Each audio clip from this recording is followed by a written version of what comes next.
Sup guys, welcome back. All right, let's imagine you're scrolling through TikTok, minding your own business, when suddenly you find out that not only are there cults out there, but some of them are so weird, they could have been pulled straight out of a Black Mirror episode. I'm talking about cults so bizarre that you'd think the plot's been written by the creators of Stranger Things, except it's real. And no, this isn't your run-of-the-mill, follow the leader type of cult. These are the ones so out there, even Netflix would pass on making a documentary about them. It's too insane.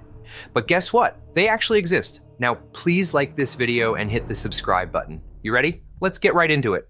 Flying spaghetti monster, where pasta meets the sky and your sanity goes with it.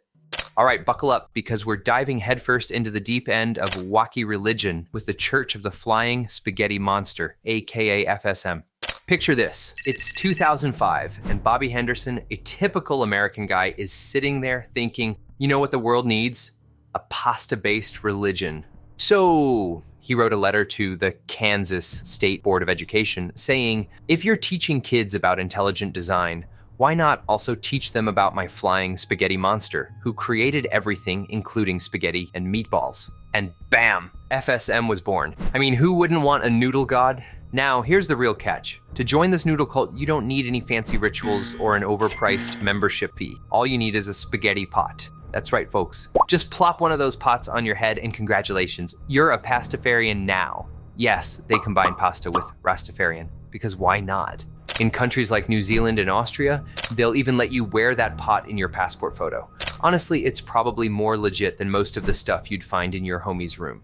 But here's where it gets absolutely nutty. FSM believes that pirates are sacred. Yes, pirates. No, not Johnny Depp in Pirates of the Caribbean. We're talking the real deal, eye patches and all. Why, you ask? Because according to FSM, the decline in pirates is the main reason for global warming. Fewer pirates, more hurricanes. So, to save the planet, all you have to do is start wearing an eye patch and calling people matey. You can even celebrate Talk Like a Pirate Day on September 19th. Picture this, you're yelling R at traffic jams and demanding spaghetti from every person you see. Pirate parades and pasta parties? A thing. Seriously, who came up with this and why haven't they been elected president yet? Oh, and get this, in New Zealand, pastafarians can legally marry each other. Forget the traditional exchange of rings stuff. Instead, the captain, yes, they call their priests captains, officiates in full pirate gear while waving a fork around like it's a holy artifact. It's a wedding ceremony, but with way more carbs and better fashion. And if you think all this sounds like a joke, FSM's holy text, the Gospel of the Flying Spaghetti Monster, is here to prove you wrong. It's got 10 commandments, but they're actually called the 8 things we really don't want you to do. It's simple, it's to the point, and it might just be the most fun you'll ever have reading a holy book. So, there you have it, the Flying Spaghetti Monster. A religion that's equal parts carbs and chaos. Grab your pasta pot, throw on an eye patch, and start worshiping your noodly god because let's face it, no other religion offers this much Heaven's Gate. When a cult, Nike, and a spaceship walk into a bar. Just a normal day in San Diego, California, 1974, while the rest of America was busy with disco, bell-bottoms, and pretending polyester was a good idea, a guy named Marshall Applewhite decided, nah, Earth sucks. So he and his partner in weirdness, Bonnie Nettles, founded Heaven's Gate, a cult that promised a free one-way ticket to outer space. And by ticket, I don't mean an actual spaceship ride. I mean, well, let's just say you won't be needing a return trip. These folks believed that Earth was about to be recycled. And by recycled, they meant wiped out, not like turning plastic bottles into yoga pants. Applewhite preached that the only way to escape was to leave behind their human vessels and hitch a ride on a spaceship hiding behind the Hale-Bopp comet, because obviously that's where all the cool intergalactic Uber drivers hang out. Now, you can't just board a spaceship in your pajamas, right? These guys went full sci-fi cosplay, black uniforms, purple shrouds, and wait for it, matching Nike Decade sneakers. That's right, they took Just Do It a little too literally. Somewhere out there, a Nike marketing exec saw the news in 1997 and had the worst day of his life. Hey boss, I think we should rethink the Transcend Humanity ad campaign. But wait, there's more. Applewhite also decided that sex was a big no-no because reasons. And to prove how serious he was, he convinced a few male members, including himself, to snip their manhoods right off. Yeah, Imagine the conversation with the doctor. Hey doc, I'd like to remove my ability to sin. Sir, have you considered just not using it? And then came the grand finale, boarding the spaceship. First, they drank a fun little cocktail, vodka and phenobarbital. A nice vintage, pairs well with insanity. Then they wrapped plastic bags over their heads because, just in case the first part wasn't enough. They died in waves, with the later ones tidying up after the earlier ones. Because nothing says highly advanced space travelers like clean up duty. When the cops found them in March 1997, all 39 members were neatly laid out, each with an armband that said Heaven's Gate Away Team. That's right, they thought they were the Star Trek crew. Meanwhile, actual NASA scientists were like, dude, we just sent a rover to Mars. Can you not? And get this, the Heaven's Gate website is still up. Yeah, 2 surviving members stuck around to run it. So, somewhere out there, there's a customer service inbox with messages like, hi, can I still join? Sorry, we're fully booked. Try Scientology instead? So, the moral of the story? If some guy tells you to shave your head, abandon your name, chop off your, and drink spaceship Kool-Aid, run. Faster than Johnny Depp dodging another lawsuit. Scientology, when sci-fi meets religion and says, oh hi, Tom Cruise. Remember I mentioned Scientology? Now let's get to it. Scientology, a so-called religion that sounds more like a pay-to-win video game with aliens. This all started in 1952, when a guy named L. Ron Hubbard, a science fiction writer, woke up one day and thought, you know what? Writing books is cool, but starting a religion? That's the real money maker. And boom, Scientology was born. I mean, why sell books one at a time when you can sell an entire belief system for the price of a Beverly Hills mansion? The church's headquarters is in Clearwater, Florida, but their branches are everywhere, from the US to the UK, Australia, and even Germany. Because when your religion involves space lords and ancient alien souls, you gotta think big, or should I say, intergalactic. Speaking of aliens, let's talk about the craziest backstory ever sold to a paying audience. According to Scientology, 75 million years ago, a galactic overlord named Xenu, yes, that's his real name, and no, Marvel didn't come up with it, had a bit of an overpopulation problem in the universe. His genius solution? Let's kidnap billions of people, dump them on Earth, throw them in volcanoes, and nuke them. And he did it. Their souls, or thetans, got trapped and are now stuck to us like unremovable software updates. But wait, there's more. Want to get rid of your thetan baggage? Just pay up. Enter auditing, where you sit down with a Scientology rep, hold onto some metal cans connected to an e-meter, and answer questions about your past traumas.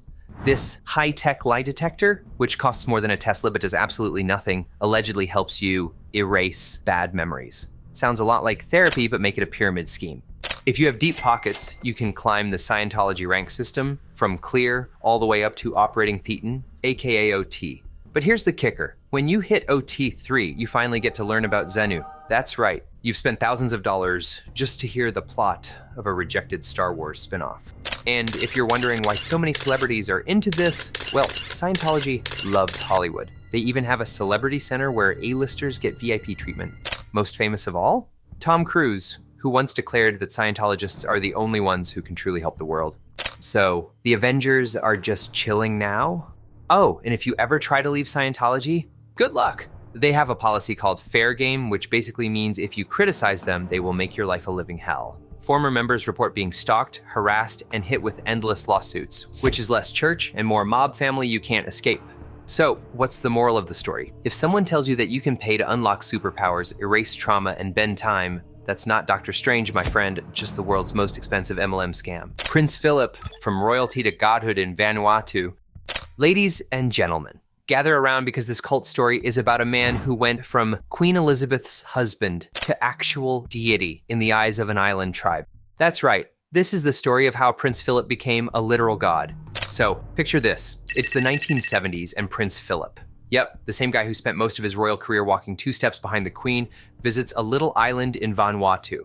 And somehow the Tana tribe took one look at him and thought, holy spiritual enlightenment, this man is divine. Now, I don't know what exactly made them think that. Maybe it was his regal posture. Maybe it was the way his bald head glowed under the tropical sun. Or maybe, just maybe, they saw him and thought, this dude must have some serious god-tier connections to be married to the Queen.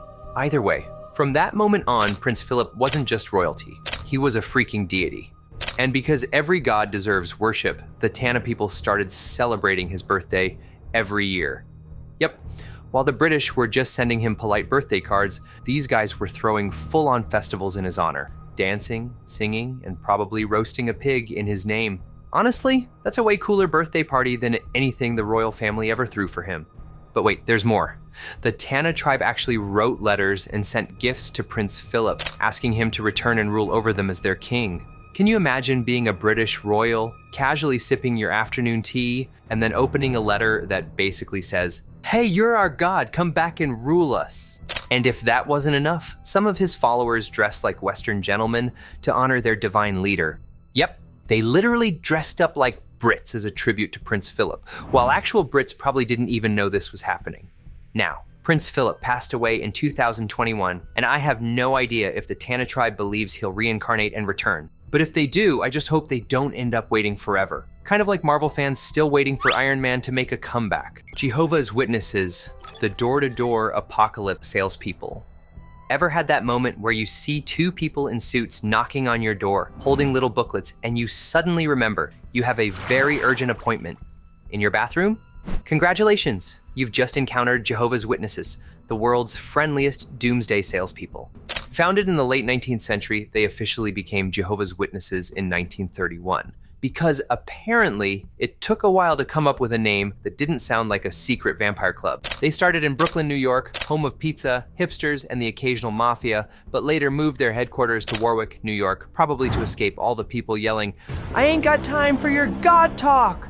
So, what makes them unique? For starters, they refuse blood transfusions, that's right. If a Jehovah's Witness is in an accident and needs blood, they'll say, "No thanks, I'd rather meet Jehovah sooner." See, they believe that accepting blood is the same as eating blood. And eating blood is a big no-no in the Bible. Meanwhile, I just wanna know, do they eat rare steak? Because that's like 90% blood, buddy. They also ban all holidays. No Christmas, no Halloween, no birthdays. If you're a Jehovah's Witness kid, don't expect a birthday cake or Santa Claus dropping off a PS5. Instead, you'll get told, the greatest gift you can receive is Jehovah's teachings. Great. I'm sure every child would love to hear that while their neighbor unwraps a brand new Xbox. And guess what? They believe the world is about to end, and not just soon, like we've predicted it multiple times soon. First, they said the world would end in 1914, then 1975, then... Well, I guess someone forgot to update the apocalypse calendar, but don't worry. Next time, they're totally gonna be right. I mean, definitely for sure, no way they could be wrong again, right? Oh, and if you ever leave the religion, you get shunned. Like, oh wow, who's that person? Never met them before in my life. If your family is still in the religion, they might cut you off completely. It's like accidentally spoiling a Marvel movie for a hardcore fan. You're dead to them. So yeah, this isn't just any religion. This is door-to-door doomsday delivery, and if you haven't had them knock on your door yet, congratulations, you're hiding really well. And there you have it, folks, a collection of cults so bizarre you'd think they were made up by a drunk screenwriter on a deadline. But nope, they're real because humanity has an undying talent for inventing weird, convoluted belief systems. Whether it's banning blood, skipping birthdays, or booking front row seats for the apocalypse, one thing is certain. Every cult thinks they're right and you're wrong. Do you think I've left any cults out? Leave a comment below and you might see me talk about them in part 2. And don't forget to like this video, subscribe to my channel, and turn on notifications so you don't miss any of our future content. Peace and love.